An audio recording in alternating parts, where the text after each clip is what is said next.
நம்ம கோவைப்புதூர் பிரிவு ஏரியால ரோடு பேஸ்ல ஒரு வில்லா ஒன்று சேலுக்கு வந்திருக்குதுங்க. 3 BHK வில்லா தான் நம்ம இன்னைக்கு பார்க்க போறோங்க. 20 வருஷம் ஆன பழைய 3 BHK வில்லா தாங்க நம்ம பார்க்க போறோம். ஃப்ரண்ட்ல நல்ல பெரிய கார் பார்க்கிங் கொடுத்துருக்காங்க. ஹால் ஏரியா 16க்கு 16ங்கிற அளவுல கொடுத்துருக்காங்க. இன்டீரியர் ஒர்க், பெயிண்டிங் ஒர்க்னு எல்லாமே சூப்பரா பண்ணியிருக்காங்க. ஓன் யூஸ்க்காக கட்டின வில்லா அப்படிங்கறதுனால ஒவ்வொரு ஒர்க்கும் பார்த்து பண்ணியிருக்காங்க. இன்னர் ஸ்டேர் கேஸ் யூஸ் பண்ணி 3 BHK வில்லா கொடுத்துருக்காங்க. நீட்டா ஒர்க் பண்ணியிருக்காங்க. கிராண்டாவும் இருக்குங்க.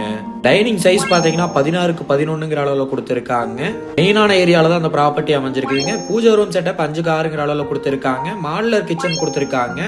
மாடுலர் கிச்சன் சைஸ் பாத்தீங்கன்னா 11க்கு 11ங்கிற அளவுல கொடுத்துருக்காங்க. ஸ்டோர் ரூம் 4க்கு 5ங்கிற அளவுல கொடுத்துருக்காங்க.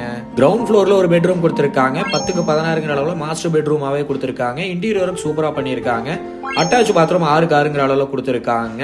லிவிங் ஏரியா 10க்கு 11ங்கிற அளவுல கொடுத்துருக்காங்க. செகண்ட் பெட்ரூம் 11க்கு 16ங்கிற அளவுல கொடுத்துருக்காங்க. அட்டாச் பாத்ரூம் 5க்கு 6ங்கிற அளவுல கொடுத்துருக்காங்க. மூணாவது பெட்ரூம் ஸ்டோர் ரூமா யூஸ் பண்ணிருக்காங்க. 11க்கு 11ங்கிற அளவுல கொடுத்துருக்காங்க. மெயினான ஏரியால தான் அந்த ப்ராப்பர்ட்டி அமைஞ்சிருக்குதுங்க. போர்வெல் அவைலபிள்ல இருக்குதுங்க. கார்பரேஷன் வாட்டரும் அவைலபிள்ல இருக்குதுங்க. கிருஷ்ணா காலேஜுக்கு ரொம்ப பக்கத்துலயே அந்த ப்ராப்பர்ட்டி அமைஞ்சிருக்குதுங்க. வீட்டை சுத்தியும் நல்ல ஸ்பேஸ் கொடுத்துருக்காங்க. அவுட்டர்ல பாத்ரூமும் கொடுத்துருக்காங்க. இந்த வீட்டோட பிரைஸ் மற்றும் ஃபுல் டீடைலும் டிஸ்கிரிப்ஷன்ல கொடுத்துருக்கேன், செக் பண்ணிக்கோங்க.